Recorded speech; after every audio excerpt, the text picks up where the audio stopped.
Bonjour, bonjour Christine, bonjour Bonjour. à chacune et à chacun. Merci d'être là avec nous pour la journée de la sensibilité, qui est une journée mondiale, avant tout une journée francophone qui a été créée en 2019, mais depuis, comme de toute façon des personnes francophones, il y en a un peu partout dans le monde, y compris en Asie, en Afrique, en Amérique du Sud, etc., en Océanie. Cette journée est suivie par des personnes du monde entier et je vous en remercie. Avec Christine Dess, et d'ailleurs Christine, je vous remercie infiniment d'accepter d'animer cette rencontre. Avec Christine, nous avons préparé un certain nombre de questions que nous nous posions nous-mêmes ou que nous avons entendues de la part des personnes que nous suivons ou de personnes sur Instagram. Et nous allons essayer de répondre précisément à ces questions pour vous aider d'y voir le plus clair possible dans la sensibilité élevée, ce que c'est exactement, mais aussi comment la vivre au mieux, parce que finalement, c'est ça le plus important. Et tout de suite, je vais commencer avant qu'on se lance dans la réponse aux questions par euh, pointer du doigt certaines erreurs, comme par exemple, j'entendais hier des personnes dire les personnes hautement sensibles ont une pensée en arborescence. Eh bien, c'est pas tout à fait vrai et c'est pas tout à fait faux. C'est-à-dire que la pensée en arborescence, elle existe chez tout le monde. Et ce sont les personnes créatives, généralement, qu'elles soient hautement sensibles ou pas, bien que parmi les personnes créatives, il y a beaucoup d'ultra-sensibles, hein, on le sait, mais ce sont les personnes créatives qui développent le plus cette pensée en arborescence. Donc, c'est pas la peine de dire les ultra-sensibles ont une pensée en arborescence, parce que ça concerne tous les êtres humains, et ça se développe surtout dans la créativité. Autre chose qui a été dit pendant longtemps, heureusement maintenant on l'entend plus, ce serait des personnes qui utiliseraient plus leur cerveau droit. Ça n'est pas vrai non plus. D'ailleurs, c'est l'hémisphère droit du cerveau. Ça n'est pas vrai non plus parce que même si nos deux hémisphères sont spécialisés, l'hémisphère gauche dans l'analyse, la rationalité, l'hémisphère droit dans la créativité, l'imagination, l'intuition, etc., la vision globale, personne n'est spécialisé dans un hémisphère cérébral plutôt qu'un autre. Nous utilisons toujours nos deux hémisphères cérébraux et par moment, si on est plus dans l'intuition, l'imagination, la créativité, la vision globale, ça va être l'hémisphère droit, et si on est plus dans la rationalisation, dans l'analyse et la réflexion, ça va être l'hémisphère gauche du cerveau. Donc évitons de dire des choses fausses sur la sensibilité élevée, parce que ça n'aide pas après.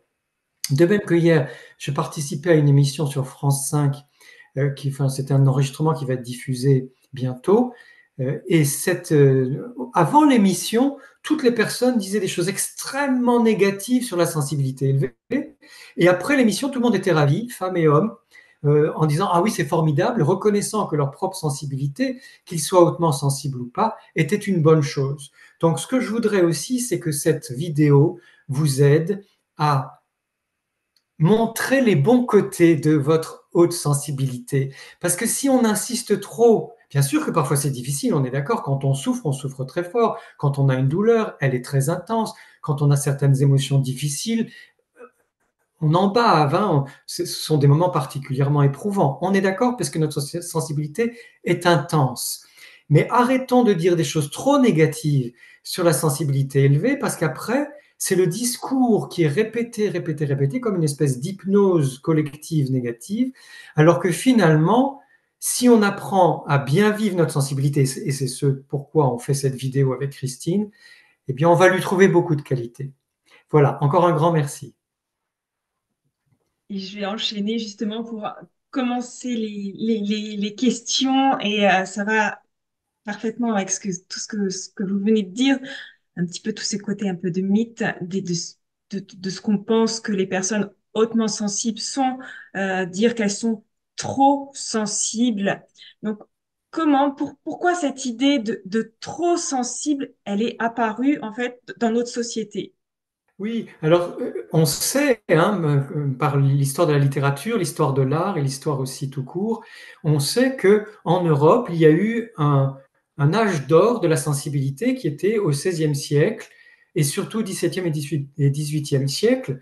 Pendant 3 siècles, la sensibilité était absolument à l'honneur, c'était la qualité majeure, la qualité la plus importante que tous les êtres humains devaient pouvoir développer, les hommes comme les femmes. Et il était bon ton de pouvoir pleurer, même si on était un homme, dans ces 3 siècles-là, parce que ça montrait qu'on était vraiment humain. Donc, au XVIe siècle, au XVIIe siècle, au XVIIIe siècle, personne ne vous aurait jamais dit que vous êtes trop sensible. Au contraire, on aurait pu vous reprocher de ne pas être assez sensible. Qu'est-ce qui s'est passé? C'est qu'au XIXe siècle, il y a eu des révolutions industrielles qui ont été continuées au XXe siècle par des révolutions technologiques et électroniques et qui font qu'on est passé d'un modèle humain à un modèle de machine, puis un modèle d'ordinateur. C'est-à-dire, qu'est-ce que permet la mécanique? La performance, l'automatisation, et tout se fait sans aucune sensibilité. Les machines des révolutions industrielles, et aujourd'hui nos ordinateurs et nos téléphones portables, etc., ce sont des robots qui ne ressentent rien. Et comme nous avons tendance à nous identifier à notre environnement, que ce soit des humains ou des machines, eh bien, nous en sommes arrivés à croire, parce que c'est une croyance, c'est une fausse croyance, nous en sommes arrivés à croire que la sensibilité pourrait être un problème. Pourquoi la sensibilité? Puisque les machines, les ordinateurs, tout ça, ça fonctionne sans sensibilité, ça fonctionne le plus souvent très bien. Malheureusement, il y a des bugs. Alors que nous, les humains, nous savons toujours nous ajuster aux situations, ce qui fait qu'il n'y a pas de bugs, sauf quand il y a des maladies graves ou quand on meurt ou des accidents. Mais ça, c'est l'exception qui confirme la règle. Donc, nous avons besoin, nous, aujourd'hui, de réintroduire l'idée que la sensibilité, elle est 100% naturelle, elle est purement naturelle, elle fait partie du vivant et elle caractérise particulièrement les êtres humains. Donc, on ne peut jamais reprocher à quelqu'un d'être trop sensible, ce serait comme lui reprocher d'être trop vivant, ça n'existe pas, ou lui reprocher d'être trop humaine ou trop humain, ce qui n'est pas possible non plus. Donc, ne nous laissons plus jamais dire tu es trop sensible. Ça n'est pas possible, ça n'est pas vrai. Je suis très sensible, ou je suis peut-être plus sensible que toi. Ça, je veux bien le croire, mais il n'empêche que ma sensibilité ne sera jamais trop grande, trop forte, trop importante, etc. Et comment on pourrait réhabiliter justement cette sensibilité pour qu'elle soit vue plus juste, plus nécessaire? En nous rappelant et en rappelant aux autres que c'est par notre sensibilité et uniquement par notre sensibilité que nous pouvons entrer en contact avec le réel. Je sens ce qui est chaud, ce qui est froid, ce qui est rugueux, ce qui est lisse, et ce qui peut être glissant sur un parquet ou sur un carrelage ou dans la rue. Je sens ce qui est bon pour moi, ce qui est mauvais pour moi. Je sens si je suis à l'aise ou pas à l'aise. Je vois les couleurs, je vois les formes, je vois les distances. Je perçois la communication non verbale des personnes qui me parlent, et tout ça me renseigne sur le réel. Donc, si je n'ai pas de sensibilité, je ne peux pas naviguer dans la vie, je ne peux pas naviguer dans la réalité, et plus je suis sensible, et plus je suis capable de recevoir les informations sur la réalité. Donc plus je peux, on y viendra plus tard sur cette question de l'intelligence sensible, plus je peux développer mon intelligence des situations et de ce que je vis intérieurement aussi. Et puis on est vivant aussi, Plus nous sommes vivants, bien sûr. puisqu'on ressent tout. Il y a beaucoup de termes qui circulent sur l'hypersensibilité, c'est un terme qu'on utilisait énormément avant. Et maintenant, il y a d'autres termes qui sont venus, comme la haute sensibilité, l'ultrasensibilité. Pourquoi est-ce que c'est plus important d'utiliser, de privilégier ces termes, ces deux termes ou d'autres termes? Voilà, pourquoi est-ce important de privilégier ces termes? Alors, les mots que nous utilisons, les mots que nous employons, définissent le réel. Et c'est d'autant plus important d'y faire attention quand nous parlons de nous-mêmes. Hyper, c'est un préfixe qui veut dire trop, qui veut dire un excès. Si je dis je suis hypersensible, je vais déclarer au monde, aux personnes qui m'entendent, je suis quelqu'un de trop sensible, ou en tout cas, je me considère comme étant trop sensible, ou euh, je cautionne les gens qui, face à moi, me reprochent d'être trop sensible. On vient de voir que ça n'est pas possible. Donc ça, c'est un des gros problèmes de l'appellation hypersensible. Le deuxième gros problème, c'est que l'hypersensibilité et le terme hypersensible, ce sont des termes médicaux qui désignent des allergies, des intolérances, des réactions, et qui donc ne correspondent pas à la haute sensibilité telle qu'elle a été définie par Hélène Aron, parce que cette haute sensibilité, c'est tout simplement une sensibilité plus élevée que la moyenne. Cette sensibilité plus élevée que la moyenne qui concerne 30% de la population et qui est sur un continuum de sensibilité humaine, sauf que 30% de la population, à peu près un tiers, est plus sensible que la moyenne. Donc, en disant je suis hautement sensible, je suis fort sensible, je suis très sensible, je suis particulièrement sensible, ou comme les artistes du 19e siècle en France et en Belgique, je suis ultra sensible, on définit exactement de quoi il s'agit. On parle de sensibilité élevée, de haute sensibilité, sachant que ultra, ça veut dire le degré supérieur de, ou plus, tout simplement, un degré supérieur de sensibilité. C'est exactement la définition de la haute sensibilité. Donc on a intérêt à sortir de cette imposition, de cet impérialisme des algorithmes qui, sous prétexte qu'on a à une certaine période utilisé hypersensibilité ou hypersensible, nous impose de les réutiliser aujourd'hui. Non, on peut très bien créer de nouveau une façon plus juste de parler de nous. Les algorithmes, petit à petit, vont s'ajuster. Ils vont se rendre compte qu'on parle de plus en plus souvent de haute sensibilité, de personnes très sensibles, d'ultrasensibilité et d'ultrasensibles.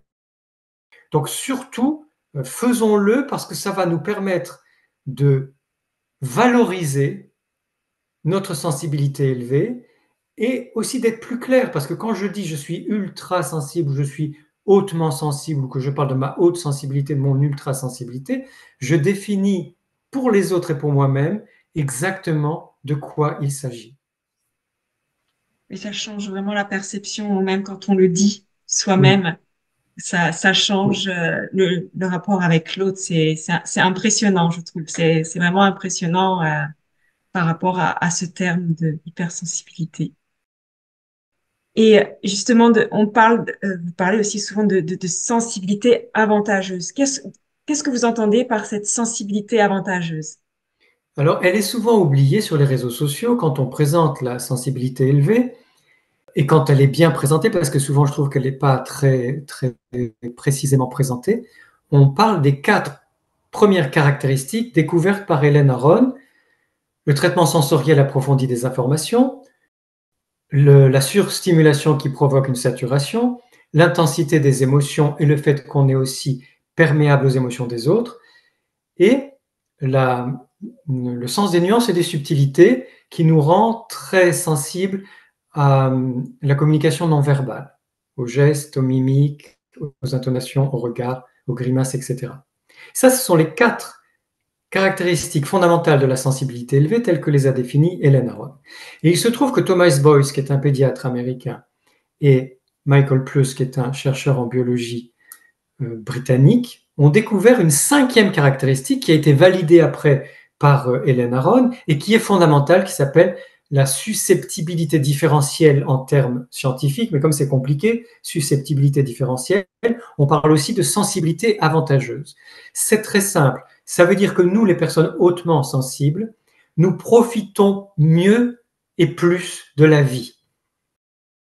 Quand quelque chose est beau, nous nous émerveillons. Ou quand nous sommes dans une situation humaine intéressante ou très émouvante, nous nous enthousiasmons.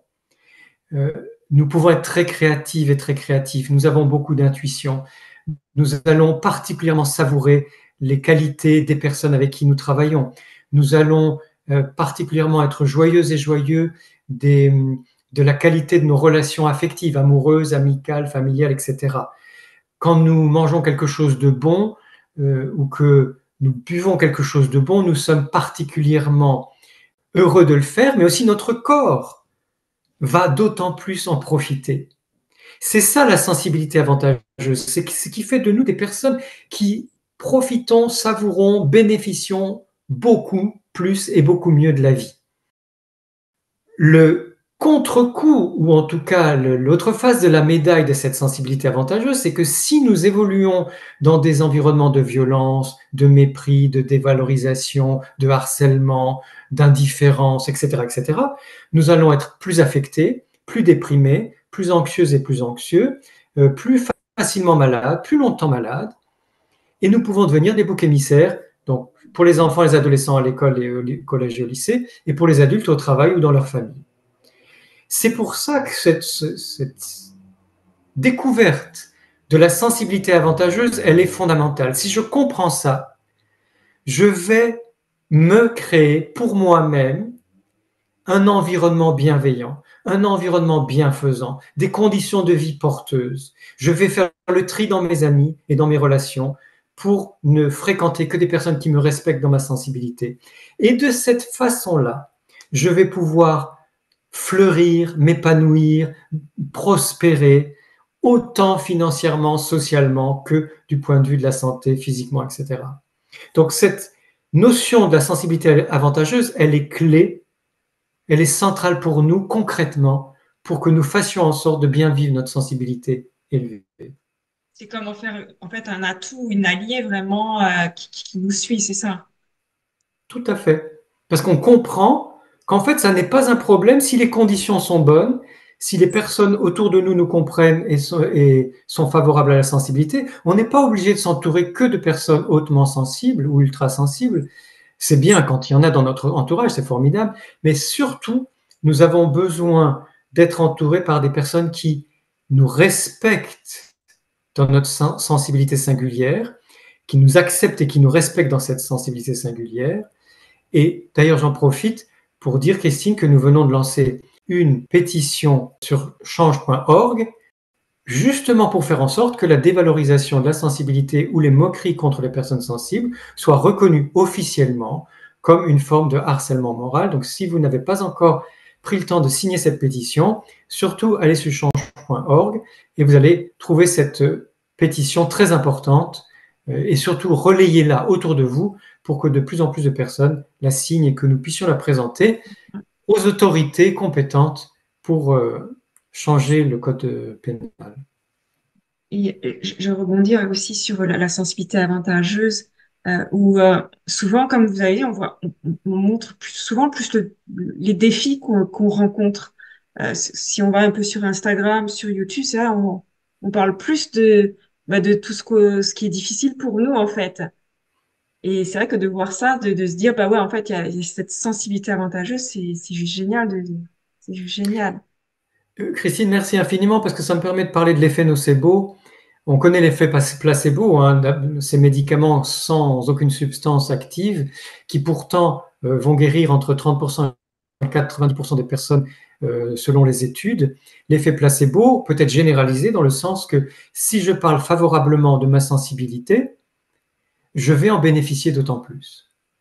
Eh bien, le contraire de l'effet placebo, c'est l'effet nocebo. L'effet nocebo, c'est si je prends un exemple un peu extrême pour vous faire comprendre, un mauvais médecin qui annonce à un patient qui est malade qu'il n'en a plus que pour 3 mois à vivre. Et ce patient, effectivement, va mourir dans les 3 mois parce qu'il a cru son médecin et il prend au pied de l'alerte, au pied de la lettre, c'est une alerte aussi d'ailleurs, cette prédiction. En revanche, un patient qui doute de ce qu'a dit le médecin peut aller en consulter un autre qui lui dit mais monsieur pas du tout ou madame pas du tout, nous allons faire en sorte que vous puissiez guérir ou vivre au mieux ce qui se passe pour vous et cette personne peut vivre 3 ans ou 5 ans ou 10 ans de plus. Donc l'effet nocebo, il existe aussi du point de vue psychologique par rapport à notre sensibilité. Plus nous allons dire sur les réseaux sociaux et ailleurs ou dans notre entourage, plus nous allons mettre en évidence les difficultés, parce que je ne dis pas que les difficultés n'existent pas, mais il vaut mieux en parler dans ces séances de thérapie ou de coaching. Il vaut mieux les écrire sur son journal intime, mais pas forcément les balancer à tout le monde sur les réseaux sociaux, parce qu'on entretient une idée fausse et défavorable, dévalorisant de la sensibilité élevée, et tout ça crée, comme je le disais au début, une hypnose négative dans laquelle les gens sont pris comme dans une espèce de spirale de cercles vicieux où finalement ces personnes qui se complaisent dans le fait de dire des choses négatives sur la sensibilité en général et sur la sensibilité élevée en particulier vont finir par la vivre très mal. Ça s'appelle une prophétie, une croyance qui provoque une prophétie auto-réalisatrice. Alors que faisons le contraire, soyons dans cette sensibilité avantageuse avec l'effet placebo, c'est-à-dire sans nier nos difficultés, dont nous pouvons parler en séance de coaching ou de thérapie ou dans des groupes de parole ou à quelqu'un de très proche ou notre journal intime, mais surtout par rapport aux autres et sur les réseaux sociaux et quand nous en parlons de façon large, mettons beaucoup plus en avant les aspects positifs, les aspects favorables de notre sensibilité élevée et vous allez voir que ça va changer votre vie. Et généralement, ça change aussi la vie de l'entourage. On parle aussi beaucoup d'intelligence actuellement et il y a des termes qui sont venus, l'intelligence sensible et l'intelligence relationnelle. Est-ce que vous pouvez nous en parler un peu plus, nous expliquer en fait de quoi il s'agit réellement? Alors, l'intelligence sensible, c'est comme le haut potentiel sensible. Quand j'ai commencé à proposer cette dénomination haut potentiel sensible, il y a, je ne sais pas, on va dire une dizaine d'années, c'est parce qu'il y avait des personnes qui parlaient de haut potentiel émotionnel. Et c'est pareil pour l'intelligence émotionnelle. Je me disais, oui, d'accord, l'intelligence émotionnelle, c'est important, le haut potentiel émotionnel, c'est important, mais ce que les gens oublient, c'est que dans la sensibilité, il n'y a pas que les émotions. Sinon, on se retrouve aussi, comme je l'entendais hier avant l'émission, des personnes qui ne parlent que des émotions pour la sensibilité élevée. Non, la sensibilité est faite de sensations, de toutes sortes de sensations, qui soient motrices ou non motrices d'ailleurs, d'émotions, oui, d'accord, de sentiments, d'intuition, d'imagination, d'empathie. La sensibilité est extrêmement vaste, donc surtout ne la réduisons pas aux émotions. Et pourtant, je suis un grand défenseur des émotions et de la vie émotionnelle. Mais ce que je veux, c'est élargir. Donc, j'ai commencé à parler de haut potentiel sensible et d'intelligence sensible. Et l'intelligence sensible, c'est justement comment, grâce à nos sensations, nos émotions, nos sentiments, nos intuitions, notre imagination, notre créativité, notre empathie, notre compassion, etc., etc., tout ce que nous ressentons, comment ça peut nous rendre plus intelligents par rapport à nous-mêmes, ce que je vis dans chaque situation, et par rapport aux autres, comment eux, ils vivent chaque situation, et ça nous rend aussi intelligents dans la relation. Parce que l'intelligence sensible, elle débouche sur l'intelligence relationnelle. L'intelligence relationnelle, c'est cette intelligence qui me permet, dans chaque situation de toutes mes relations, de comprendre au mieux ce qui se passe pour pouvoir m'ajuster, dire ce que je pense, ce que je veux, ce que je ne veux pas, et être capable d'écouter ce que l'autre veut ou ne veut pas, et d'en tenir compte. Et tout ça, ça n'est pas évident. Parce que nous avons nos conditionnements, nous avons notre histoire, nous avons nos blessures, et développer l'intelligence sensible qui nous permet de développer l'intelligence relationnelle, je trouve que c'est un merveilleux cadeau qui est à notre disposition. Notre sensibilité nous permet, jour après jour, jusqu'à notre dernier souffle, de développer sans cesse notre intelligence sensible, pardon, donc notre intelligence relationnelle. En fait, ça enrichit nos Oui, interactions avec les autres. exactement. Dans la compréhension, c'est un processus, hein, dans la compréhension continue de ce qui se passe pour moi, de ce qui se passe pour l'autre et de ce qui se passe dans la relation entre l'autre et moi. Plutôt que d'être dans des principes rigides ou des idées reçues ou des conventions ou des il faut que, même des il faut que sortant de la psychologie, hein, parce qu'il y en a. Mhm.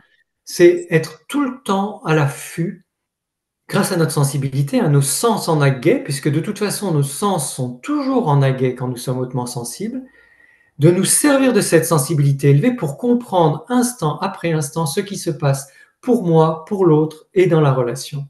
Et là, ça devient, je vous assure, jubilatoire de vivre. On est tout le temps, parce que la sensibilité et l'intelligence, donc l'intelligence sensible, c'est jubilatoire. On sent qu'on comprend des choses, qu'on perçoit des choses, qu'on a l'intuition. Et en parlant avec l'autre ou avec les autres, on se rend compte qu'on peut encore enrichir ça. Et ça devient de plus en plus intéressant de vivre.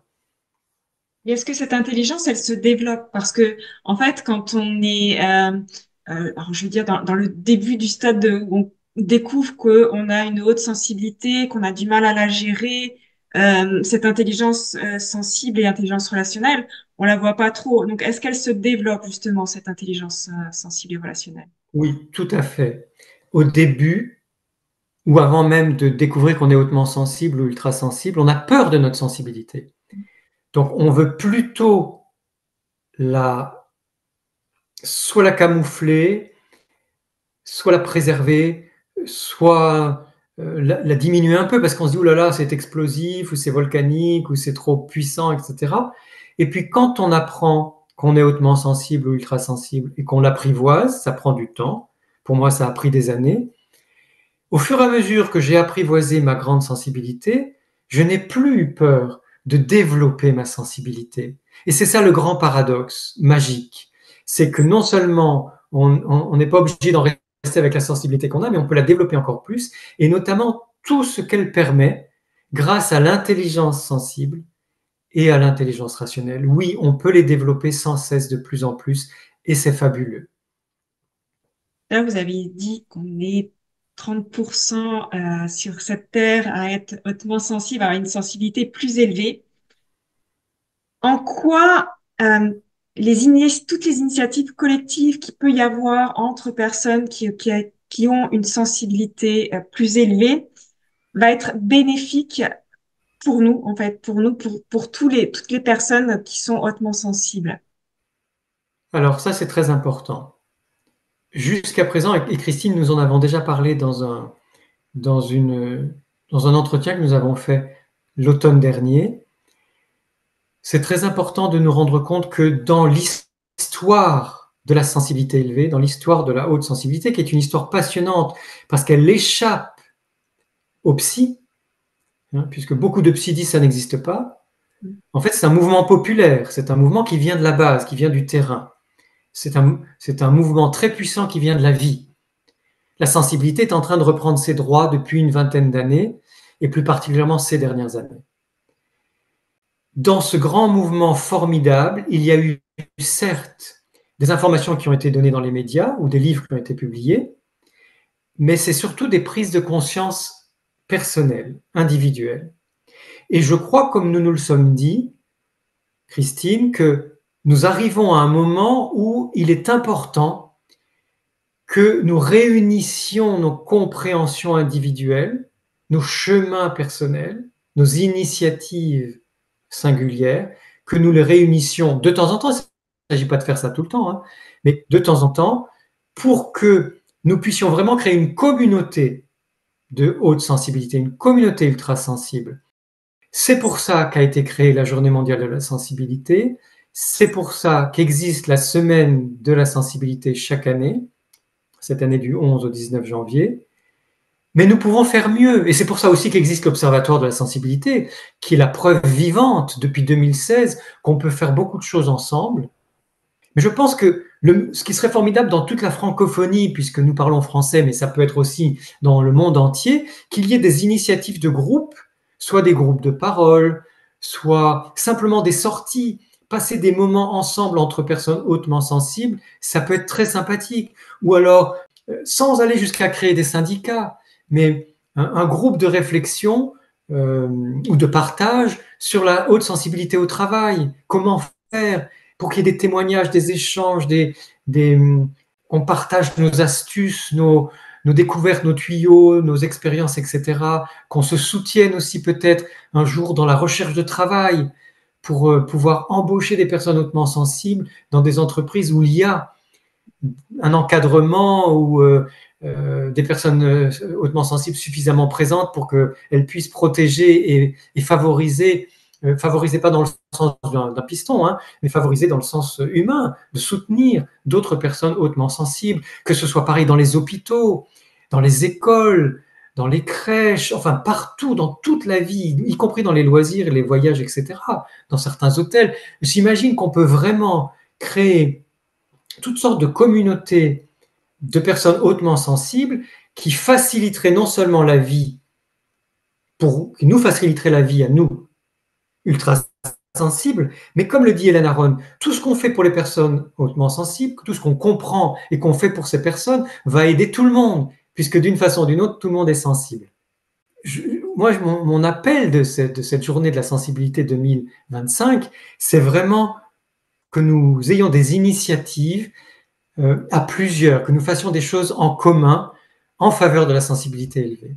Chacun, chacune, à son échelle, là où il est, là où elle est, que ce soit au Québec, en Belgique, en Suisse, en France, en Afrique francophone, en Océanie francophone, partout, ou même en Amérique du Sud francophone, puisqu'il y a des francophones dans les Caraïbes et en Amérique du Sud. Donc partout sur le globe, il y a des communautés francophones. Commençons, et peut-être même en Louisiane, puisque je sais maintenant qu'il y a des francophones qui vraiment luttent pour que leur français à eux, le français de Louisiane, puisse perdurer.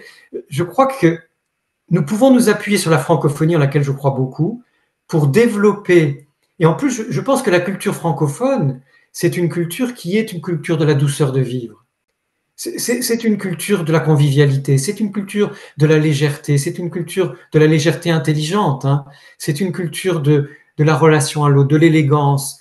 Et toutes ces qualités merveilleuses de la francophonie vont pouvoir un jour servir au monde entier. Mais commençons déjà, chez nous francophones, partout dans le monde, à avoir des initiatives entre personnes très sensibles. C'est un peu comme entamer une révolution sensible en action, comme qui est souvent dit. Et, comment vous pourriez définir justement vous l'avez déjà un petit peu entamé là dans la discussion, comment vous définiriez vraiment ce mouvement de révolution sensible? C'est la prise de conscience, la révolution sensible, parce qu'il y a une évolution sensible nette depuis qu'on parle de sensibilité élevée, qu'on parle plus d'émotions, qu'on parle plus de tout ça. Je pense que nous avons, à l'Observatoire, nous pouvons être fiers de cette évolution sensible que nous permettons en francophonie depuis des années. Et nous allons continuer. Mais je pense que la révolution sensible, c'est un cran de plus dans la prise de conscience, en tant que citoyennes et citoyens du monde, la prise de conscience que plus nous sommes centrés sur notre sensibilité, plus nous sommes dans l'authenticité de ce que nous vivons, plus nous défendons les droits des enfants, des adolescents, des adultes et des personnes âgées sensibles, voire très sensibles, plus nous faisons avancer le monde. C'est-à-dire, je pense que la révolution sensible, elle n'est pas politique au sens de politique politicienne. Elle est politique au sens de la cité, c'est-à-dire que même si nous ne participons à aucune discussion politique, ou même si nous n'avons aucun engagement politique, le simple fait de défendre l'humain, de défendre le vivant, de valoriser la sensibilité partout, des humains, des animaux, des végétaux, rien que ça va faire tache d'huile, c'est-à-dire qu'on n'a pas besoin de programme. Tenons bon sur ce qu'est notre sensibilité, tenons bon pour valoriser la sensibilité, la défendre, la respecter chez tout un chacun, toute une chacune, de la naissance à la mort, et nous voyons que ça permet une progression de la société, de la culture, dans le meilleur sens, avec la plus grande intelligence, parce que la plus grande intelligence vient du cœur, c'est l'intelligence sensible. Donc c'est tout simple la révolution sensible, c'est être qui nous sommes en étant sensibles, faire des choses ensemble entre personnes sensibles, et tout le temps tenir bon sur la défense, le respect et la promotion de la sensibilité humaine. Et qu'est-ce que vous pensez, vous l'avez un petit peu dit, qu'est-ce que vous pensez que ça va vraiment apporter, tout ça, cette révolution sensible? Beaucoup plus d'humanité dans les relations humaines, dans les relations, on va dire, beaucoup plus de douceur, beaucoup plus de respect, une grande habitude par rapport aux émotions. Je pense que c'est en train de changer depuis quelques années, ça va continuer, mais on acceptera de plus en plus de voir des hommes pleurer, ou des femmes se mettre en colère, ou des personnes exprimer leur peur. Bien sûr que c'est important d'exprimer la surprise, la joie, l'excitation, toutes les émotions agréables, et le plaisir. Mais c'est important aussi d'avoir la liberté d'exprimer les émotions moins agréables ou plus difficiles, parce que ça nous libère. Et je pense qu'on va s'habituer à voir des personnes authentiques, sincères, exprimer leurs sentiments, leurs émotions, ou simplement dire j'ai froid, j'ai chaud, j'ai faim, j'ai soif, là il y a trop de lumière, ou là il y a trop de bruit, et que ça ne nous paraîtra pas quelque chose d'incongru. en se promenant avec des amis, de dire, comme je le fais, parce que moi, je ne supporte pas le bruit, et en vieillissant, c'est de pire en pire, je ne veux pas passer par cette rue ou par ce boulevard parce qu'il y a trop de bruit. Et ensemble, même si on est nombreuses ou nombreux, on va prendre un petit détour pour passer par des rues plus calmes ou un parc ou je ne sais trop quoi. D'autres personnes qui exprimeront leur amour de la nature. Et je vois des personnes, ou j'ai des patientes et des patients qui, en public, embrassent les arbres, ou parlent aux arbres, ou parlent aux oiseaux des jardins publics, ou à des chats qui sont dans la rue. C'est-à-dire que ça ne paraîtra plus incongru que d'avoir une sensibilité, de l'exprimer avec les humains et avec la nature. Et tout ça va servir de modèle aux enfants et aux jeunes pour que ça va se faire tout seul en fait. Les prochaines générations seront de plus en plus à l'aise avec leur sensibilité. C'est grâce aussi à tout ce on aura évolué avec nous pour apprendre à ces jeunes, en fait. C'est ça qui est chouette. Et c'est pour ça qu'il faut que nous, on puisse évoluer. Sinon, ça va être compliqué. C'est ça qui est bien dans la révolution sensible. Et vous en avez déjà parlé, mais je pense que c'est toujours bien d'en reparler. Est-ce qu'il y a des projets ou des mouvements auxquels vous inviteriez les hautement sensibles à participer pour que cette révolution sensible, elle devienne réellement une réalité pour aujourd'hui? Oui, alors ce qui me vient là tout de suite, c'est arrêtons avec le star system, sortons du végétariat. Arrêtons le star system et sortons du végétariat parce que je pense que ça nous dessert, nous, en tant que personnes hautement sensibles. On a vu en 2021, tout d'un coup, des personnes disant je suis hypersensible, patati patata, pour se mettre en valeur. Bon, pourquoi pas, hein, comme on disait à l'Observatoire à l'époque, ben c'est bien parce que ça fait parler de la haute sensibilité. Mais néanmoins, c'est très nombriliste.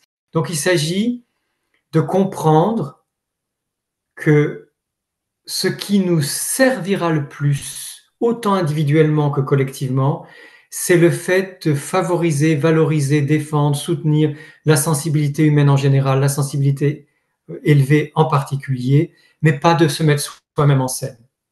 Donc ça, c'est le préalable. C'est pour ça que j'en parle et ça fait longtemps que je le dis. Arrêtons et sortons du système, du star system et du vedettariat. Une fois qu'on a compris ça, c'est déjà beaucoup. Parce que ce soit avec l'Observatoire, et encore une fois, vous pouvez vous appuyer sur l'Observatoire en adhérant à cette association si vous êtes d'accord avec les statuts et la charte éthique. Vous pouvez adhérer à l'Observatoire pour participer à des choses avec nous, mais même si vous n'adhérez pas à l'Observatoire, vous pouvez simplement nous informer. Il y a une lettre d'information, nous communiquons sur les réseaux sociaux et sur notre site internet pour nous dire voilà ce que nous faisons nous dans notre village, dans notre ville, dans notre région, là où nous habitons, ou dans notre entreprise, ou dans notre association. Voilà ce que nous faisons en faveur de la sensibilité ou de la sensibilité élevée. Et nous allons relayer ces informations pour que d'autres puissent s'en inspirer. Parce qu'en fait, c'est ça le fruit de l'expérience. Quand on voit, l'imitation est très forte chez les humains. C'est-à-dire qu'on se rend compte à quel point on peut faire pareil, ou différemment, ou mieux, parce que c'est ça aussi, ça stimule, ça rend créatif et créatif. Mais plus nous aurons d'informations sur les initiatives qui sont prises en faveur des personnes sensibles et très sensibles, et plus nous ferons tourner ces informations, plus il va y avoir d'autres initiatives qui vont se créer. Et je pense que c'est ça le cercle vertueux de la sensibilité. C'est que on se soutient. Et comme hier dans l'émission sur France 5, avant tout le monde voyait de façon pessimiste la sensibilité élevée, à la fin tout le monde la voyait de façon optimiste. Simplement parce que il suffisait de refaire penser, refaire envisager à tous les bienfaits que nous apporte la sensibilité et revaloriser chacune et chacun dans sa sensibilité. Et hop, tout d'un coup, ça s'est passé en une heure de temps. Tout d'un coup, tout le monde comprend que c'est formidable d'avoir une grande sensibilité. Et toutes ces initiatives, qu'elles soient avec l'Observatoire ou simplement relayées par l'Observatoire ou par d'autres, ça peut être l'Académie des sensibles, ça peut être un podcast comme celui de Pascaline Michon à Fleur de Peau, peu importe. Faisons connaître tout ce que nous faisons en faveur de la sensibilité et ça va avoir un effet d'entraînement. En fait, c'est casser en fait ces croyances qu'on avait sur sur notre sensibilité. casser ces mythes et ce que les gens pouvaient croire de la Tout à fait. sensibilité. Alors là, j'ai quelques questions courantes que beaucoup de personnes hautement sensibles se posent. Alors, je vais vous la dire comme ça. Pourquoi je me sens souvent fatiguée, plus fatiguée que les autres dans des situations sociales? Donc ça, si vous pouviez répondre, ça, c'est une question voilà, qui est souvent posée. Oui, c'est une question centrale pour nous, personnes ultrasensibles. Du fait de ce traitement sensoriel approfondi des informations, traitement sensoriel approfondi des informations, nous sommes sans filtre. C'est-à-dire que nous avons un seuil de détection des stimuli qui est très bas. Le moindre petit stimuli, qu'il soit sensoriel, émotionnel, intuitif, etc., cognitif, etc., le moindre petit stimuli passe en nous et impacte notre cerveau, notre système nerveux et notre cerveau. C'est-à-dire que nous sommes bombardés en permanence par énormément d'informations sensorielles, émotionnelles, intuitives, cognitives, etc. Et on pourrait dire spirituelles au sens large, de choses qui sont un peu extrasensorielles ou plus invisibles, plus impalpables. Tout ça est très fatigant. Nous nous fatiguons donc plus vite que les autres et nous sommes surstimulés et nous arrivons à une saturation. C'est la clé de compréhension du fonctionnement interne d'une personne hautement sensible. C'est cette surstimulation, cette absence de filtre à cause du traitement sensoriel approfondi des informations qui débouche sur une surstimulation, une stimulation exagérée. Là, on peut dire qu'il y a du trop, hein. C'est dans notre stimulation, c'est tout ce qui vient de l'extérieur. Et qui va donc provoquer une saturation. Concrètement, ça donne de la fatigue, de l'irritabilité, ça peut donner du découragement. Ou une faim, une soif, etc. Un stress. Bon. Dès que nous percevons cette saturation, plutôt que de laisser la fatigue s'installer, nous avons besoin de nous accorder une pause. Si je vais dire comment je fais moi, puis chacun après invente ses propres façons de faire. Si je suis dans le métro, dans le train, dans le bus, je ferme les yeux. Je me centre sur ma respiration, sur le poids de mon corps qui est assis et sur mes pieds posés par terre. Lorsque je suis debout, je ferme les yeux. Je me tiens quelque part, hein, mais je me ferme les yeux et je pense à mes pieds posés par terre et j'écoute ma respiration. Je ne suis pas obligé de fermer les yeux longtemps. Je peux les fermer 15 secondes, 30 secondes. Je vous assure que dans le métro à Paris, moi, ça m'arrive de fermer les yeux beaucoup plus longtemps, sans problème, on m'a jamais rien volé, parce que ça me permet de me reposer.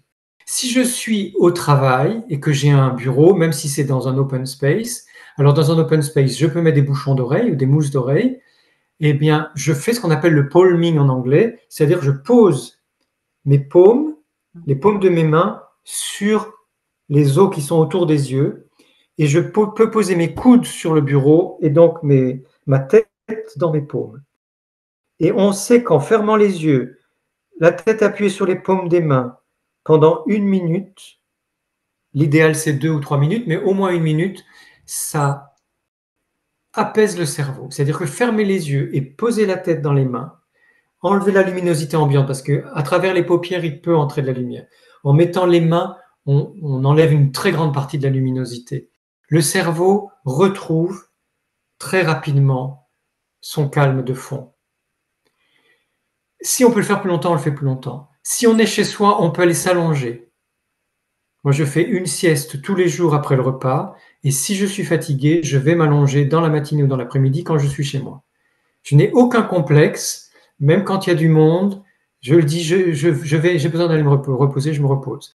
Quand on a un jardin, on peut aller s'allonger dans l'herbe, ou un balcon, une terrasse, on peut le faire à l'extérieur. Si on a soif, on boit, sachant que pour ne pas être plus fatigué, le mieux c'est de ne pas consommer d'excitants, ni thé, ni café, ni chocolat. Alors le chocolat, on peut faire des exceptions, bien sûr. Mais le thé et le café, il vaut mieux éviter. Et le sucre, c'est pareil. Le sucre est un super stimulant pour le cerveau et le système nerveux. Et en fait, on n'en a pas besoin, nous. Alors, bien sûr, ça n'empêche pas de manger des pâtisseries de temps en temps, mais si on essaye de diminuer le sucre au maximum, on verra qu'on se fatigue moins vite. Donc, il y a toutes sortes de choses comme ça qu'on peut faire. On peut avoir des huiles essentielles comme la lavande, la mandarine, le vétiver, le santal, le, le petit grain qui est la feuille d'oranger. Et puis on sent aussi certaines huiles essentielles qui nous correspondent. Quand elles ne sont pas trop fortes, on peut en mettre une goutte sur chaque poignet ou derrière les oreilles. Sinon, sur un galet poreux, comme ça on sent légèrement, parce qu'on peut être facilement incommodé par les parfums et les odeurs. Donc, une ou deux gouttes sur un galet poreux sur son bureau ou à côté de de soi ou sur son chevet quand on dort la nuit, ça va nous aider. C'est important de se faire masser ou de se masser soi-même. On peut masser ses mains ou frotter ses mains, frotter ses bras, frotter sa nuque ou masser sa nuque, les trapèzes. On peut masser les cuisses, les mollets, les pieds. On fait en fonction de ce qui est possible. Quand on est dans un lieu public, ça, c'est assez facile à faire. Ou alors les mains. Quand on est chez soi, on peut masser ses pieds, on peut masser sa nuque, etc., sa tête, parce que ça va aider à décompresser. Et puis, il va y avoir la musique. Alors, il y a des personnes qui aiment la méditation, parmi les personnes hautement sensibles, et d'autres qui ne supportent pas la méditation. J'ai rencontré de tout, parce que on peut ne pas aimer être immobile. Dans ce cas-là, il y a la musique et la danse et le chant. Si j'ai besoin de me calmer, je mets une musique calme, douce, et je peux danser sur un rythme très calme ou faire des mouvements naturels de balancement très calmes. Si au contraire je sens que j'ai besoin de me défouler, ben, je mets une musique très tonique et je peux danser comme un fou, comme une folle en me défoulant, chanter à tue-tête. Faisons ce que nous sentons et qui va nous aider à nous recharger. Et mangeons les choses que nous aimons tout en tenant compte de notre digestion. C'est important de manger des choses que nous digérons bien, surtout si nous sommes au travail. Quand nous sommes en vacances, on peut manger des choses plus lourdes. J'avais une dernière question que beaucoup de hautement sensibles se posent, c'est, ça va toujours avec la fatigue, mais là plutôt côté émotionnel. Et il y a certaines personnes qui se demandent, est-ce que c'est normal pour de se sentir épuisé émotionnellement, en fait, sans aucune raison apparente? Alors oui, il n'y a pas de raison apparente, mais il y a toujours des vraies raisons. Nous ne ressentons pas d'émotion pour rien. La grande difficulté des personnes ultra sensibles, hautement sensibles, c'est qu'elles sont des émotions plus puissantes, plus durables et plus variées, et souvent plus mélangées. C'est-à-dire que nous pouvons ressentir beaucoup de choses à la fois et aussi plus variées dans la journée. C'est-à-dire qu'on peut être extrêmement joyeuse ou joyeux le matin et avoir un coup une mauvaise nouvelle ou une critique ou quoi que ce soit qui fait qu'on va être complètement déprimé l'après-midi. Et parfois, c'est dans la même demi-journée que ça va se passer ou d'un instant à l'autre parce que, étant très sensible, nous sommes dans une espèce de réaction ou de réponse à tout ce que nous vivons. Donc ça, c'est fatigant, parce que quand on fait comme ça, on parle des montagnes russes émotionnelles, mais c'est le cas. Donc ça peut être fatigant. Il y a aussi le fait que si nous n'avons pas le temps de réguler nos émotions sur le coup, par exemple au travail ou en famille, etc., ou dans les transports, on n'a pas le temps de faire ce qu'on pourrait faire chez soi pour réguler nos émotions, elles vont s'accumuler et ça nous fatigue. Ensuite, il y a cette porosité émotionnelle qui fait que les personnes hautement sensibles ressentent très rapidement, pour ne pas dire immédiatement, les émotions des autres. Donc parfois c'est compliqué parce qu'on sent une colère, elle est arrivée tellement vite en nous qu'on se demande si c'est notre colère ou pas notre colère, notre tristesse ou pas notre tristesse, notre peur ou pas notre peur, etc., etc. Notre honte ou pas notre honte. Tellement nous sommes dans cette empathie, cette compassion, cette identification aux autres, cette capacité à ressentir ce que les autres sentent, et cette perméabilité, cette porosité qui fait que nous sommes sans cesse aussi envahis par les émotions des autres. Ça, c'est très, très fatigant. Ce qui fait que ça peut mener à une très grande charge affective, voire à un burn-out émotionnel. Sachez que les personnes hautement sensibles sont les plus sujettes au burn-out. Le burn-out au travail parce que nous sommes perfectionnistes et que nous travaillons beaucoup. Le burn-out émotionnel pour toutes les raisons que je viens d'indiquer, et le burn-out en famille parce que on veut aider tout le monde, les enfants, les parents, les frères et sœurs, et non, c'est important aussi apprendre à prendre soin de nous, nous écouter, nous consacrer du temps et surtout nous reposer. Je vous remercie parce que je pense qu'on a posé un tas de questions qui vont éclairer vraiment les personnes hautement sensibles sur tout ce qui est implication concrète de la sensibilité. Et ça, c'est génial. Je vous remercie d'avoir répondu à toutes ces questions. Alors, simplement préciser, comme je l'ai déjà dit souvent, que le sommeil est très important pour les personnes hautement sensibles. Nous avons besoin d'une heure de sommeil de plus. Elena Ron et moi, nous l'avons découvert parallèlement. Et le jour où moi, je l'ai rendu public, j'ai rendu public cette découverte, je me suis rendu compte peu de temps après qu'Elena Ron disait la même chose. Donc, une personne moyennement sensible a besoin de 7 à 8 heures de sommeil par nuit. Nous avons besoin de 8 à 9 heures de sommeil par nuit.